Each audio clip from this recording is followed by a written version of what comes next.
From my home to yours, welcome to EMS at Sea Level. Today's guest is Mattias Andersson, founder and CEO of MTEK. Before we get into the questions, Mattias, can you give me a quick 2-minute introduction to you and to MTEK?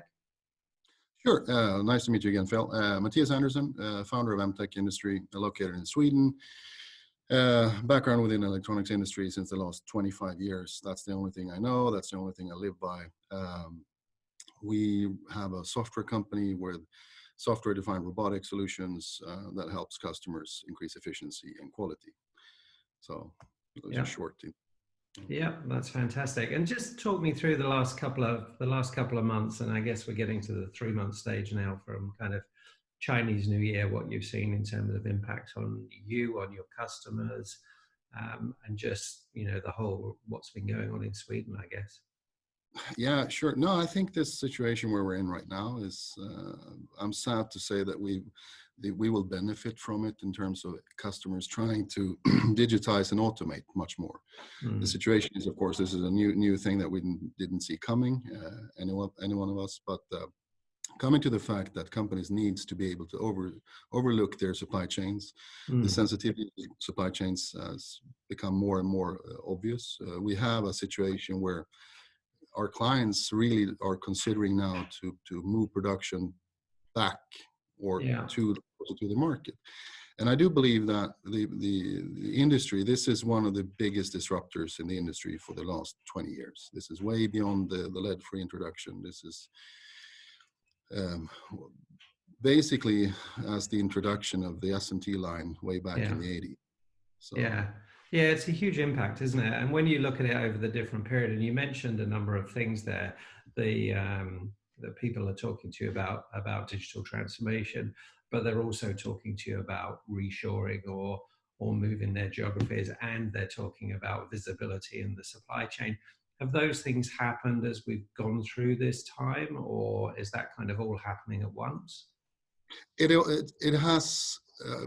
Just by measuring the amount of inbound calls we got from other C-level people in the industry, the interest for actually digitizing and creating full visibility in their supply chain is just exploding.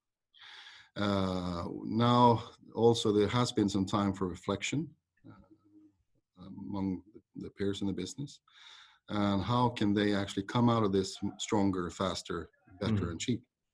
So I think the ones that actually rethink their current situation will be able to actually benefit from this situation as well. Yeah. It's a time for reflection. It's a time for action as well. Yeah, that's right. I mean, I think we've got this kind of urgency, which is the actual fight against COVID-19, and then you've taken some action there in terms of diverting some of your production capacity. Tell me a bit about that. Yeah, one of the first things that we did was start looking into how can we support the local community. You know that we already have a really good collaboration with the local schools and trying as much as we can. We have actually our supply strategy currently is actually the phone region, the phone number region that we have. I don't know what the English word for it, but so what we're trying to do is what we did was start doing face masks, and then we delivered to the hospitals and the local caretaking homes. So you do what you can in the immediate term, and you deal with the urgent, and then we get to this medium stage, which is the important stuff. And you've got a whole lot of technology you've been developing that seems to be kind of fitting people's requirements for that digital transformation, but also even for stuff around social distancing. You're doing a lot of, as you say, flexible automation, these digital building blocks that allow you to plug in robotic solutions where they can operate and where they're needed, and not just allow people to distance, but actually provide a tangible financial benefit at the same time. Yeah, I'm happy you bring that up, because we're just about to launch now what we call MCell, which is the modular approach towards an adaptive automation. We've had the MCell solution installed at a couple of customers over the last years. And the effect of the last updates of the software and everything that we do is, one case we're able to reduce about 20 persons in a line. with the respect of also adding more value to the product, more traceability, having more information at point of use, and creating the foundation for predictive analytics.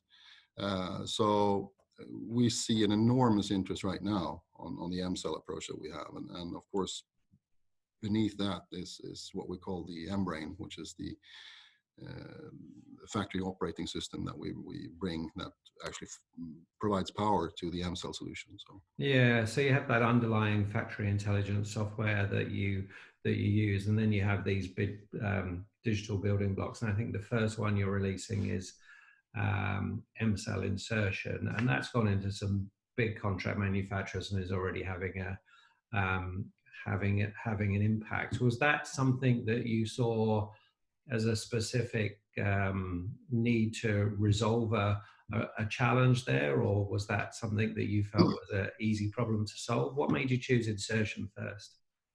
Insertion is the reason why we've been over the last 25 years been moving to low-cost countries, which now not any longer are low-cost countries, many of them. So the challenge that we're trying to solve, or that we actually have solved, is the problem to program a robot. Today it's extremely cumbersome, or yesterday it was extremely cumbersome to program. You could talk up to weeks and months to make just a motion pattern of a robot. What we're able to do now is to what we call a zero-touch programming.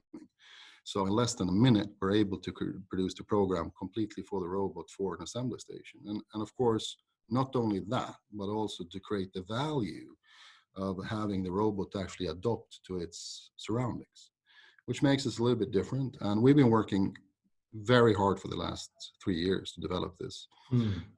We've had some customers who've been the first customers that we've been trying out, and they've been really patient and coming with a lot of great input. Yeah. And we've had a lot of issues with the equipment itself, because we're pushing it to the limits. We're pushing it to where it's supposed to be working. And all those things has now been solved. Yeah. And look into the fact that, like SMT uptake within the industry, now that has reached a level of commoditization that the machine costs basically the same all over the world. Yeah. Now we're targeting the labor cost, making sure that people are not sitting there and having a lot of ergonomical issues, carpal tunnel syndrome, all the human aspects of it. At the same time, enforcing them, or emphasizing the impact of having a short lead time, short development time, and short deployment time of a solution. We're able actually, if we have all the information available, we could actually, in theory, deploy a full MCell within about 40 hours. Yeah. Which is, of course, that's required. We need to have exactly everything, but so that the deployment time becomes really, really short. I will not go out and promise a customer a week lead time unless they really, really are key to make it happen. Unless that's critical. Yeah. And that deployment is really interesting. One of the challenges at the moment is installing software. And I know you've kind of taken what I might call a Swedish approach of basically being able to ship stuff out and actually deploy it remotely. So that speaks very much to the simplicity in terms of the installation and delivery of the solution. Yeah, because going back 3 years, one of the first things that we tried to accomplish was how to create a cell or solution that actually has 100-second changeover or less. We're not really there yet, but we're within 10 minutes that we can do a changeover of a product. Also looking through the fact that right now we have a remote deployment in an Eastern European country for a client. The COVID-19 situation has actually helped us in that way, because we are forced to adopt. So, and we have to live by what we're saying ourselves. So, which also is really cool that we are able now to do this. And it gives us a possibility to scale faster, actually. Yeah. And when you say zero touch and, that super fast software, that's programming, that's basically using CAD data from the board to create the insertion program? Yes, so that's a big part of it. So we have all the CAD information of the board and components and the rest. But one of the key secret sauces that we have is our closed loop machine learning aspect that allows the cell to actually learn its surroundings, learn the behavior of the product and remember it. And things don't need to be perfect. And that's the key thing. So we don't need to have our things bolted to the floor. We don't need to have everything super heavy equipment. So our things are our solutions. You can roll it in, and you can roll it out, and it will actually identify its surroundings by itself. And not only that, but also adopt itself throughout the manufacturing. With that, it also showcases to the user that if there's a variation that shouldn't be there, then we actually highlight that and feed it back as well. Yeah. So that's a secondary benefit, but that's actually one of the coolest thing about it as well. So yeah, and I think that's quite compelling. But I like this idea that for people that are making that journey for digital transformation, that journey towards the smart factory, that they can take a process, put this digital building block into, manage that process for them, and they get visible ROI on that, and then they can, they can use mBrain and things to connect and go on to the next thing. Just going back to the current status with COVID-19, what impact has that had on your, your kind of internal team? I guess everybody's a bit dispersed now. Sweden's taken a slightly different approach to elsewhere in the world. So, I think there's a little bit more herd immunity going on there. What has that meant to the day-to-day running of your business? No, we're in full operation. Yeah. We are full operation. The people that has any type of symptom, they decide to work from home if they want, or they just stay home. The first priority is the health of the people. That's what it's all about. Yeah. And at the same time, everyone is so keen to be part of changing the world, basically, of manufacturing. Yeah. So everyone's committed for work from home. We have a distributed team. We have people in Spain as well, people in Germany, and of course, every country has its own situation. I think Sweden, I will not argue if we're doing right or wrong, but I do believe that Sweden is such a big country, so we are kind of naturally isolated anyway. Yeah.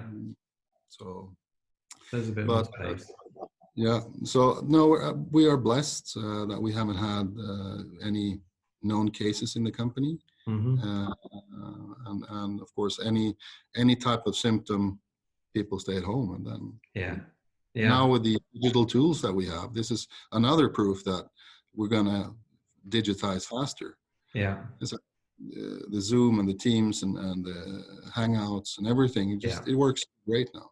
Yeah, it's surprising how well we've been able to adapt to this isolated world and the tools that are available.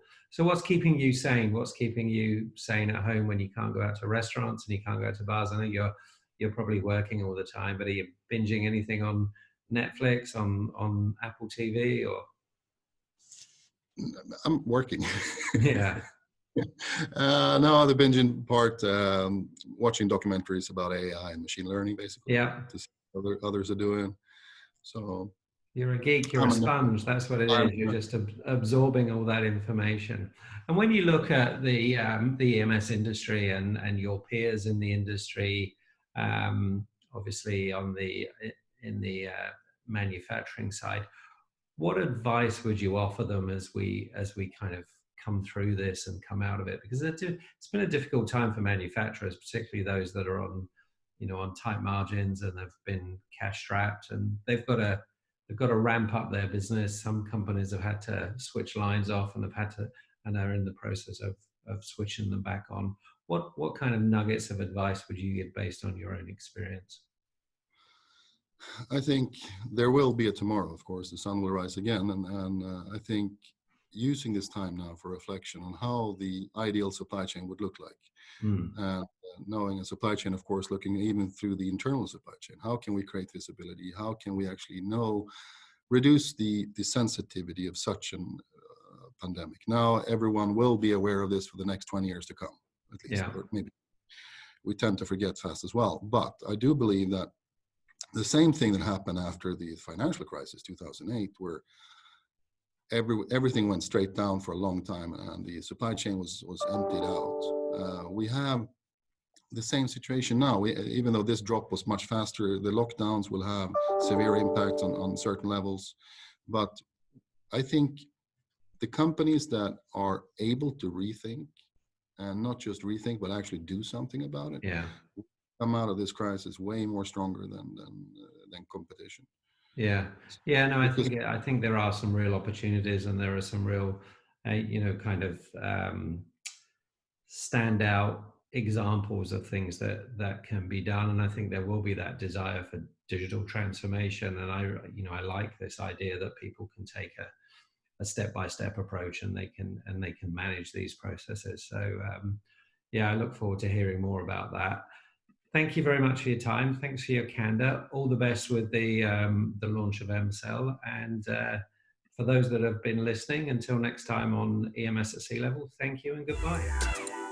Thank you, Phil.